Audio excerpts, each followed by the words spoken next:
হে হে, তোমরা ভয় পাবে তো না তো? ঠিক আছে, শোনো। অনেক বছর আগে গ্রামের লোকেরা বলে গাছটার মাথায় রাতে আগুন জ্বলে। আগুন? মানে ভূতের আগুন? হ্যাঁ, ওই গাছের নিচে নাকি একটা ডাইনি মরে গেছিল। তখন থেকে কেউ রাত 12টার পর ওখানে গেলেই আর ফিরে আসতো না। কেউ গেছিল কখনো?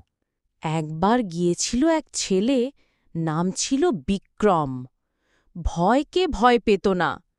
সে ভাবল ভূত তাকে ধরেই ফেলবে। এক রাতে সে গেল একটা মোমবাতি আর ঘণ্টা নিয়ে। তারপর? রাত বাড়তেই হঠাৎ করে চারদিক ঘোর অন্ধকার। গাছটা দুলছে, পাতায় শব্দ, তারপর একদম নিঃশব্দ।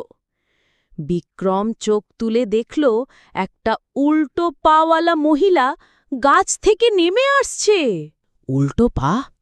হ্যাঁ, সে বিক্রমের দিকে এগিয়ে এলো আর বলল, আমার জায়গায় কেন এলি? তারপর বিক্রম জ্ঞান হারিয়ে ফেলে। সকালে চোখ খুলে দেখে সে শ্মশানের পাশে পড়ে আছে। উফ, বুড়িমা, এখন তো ঘুমিয়ে আসবে না।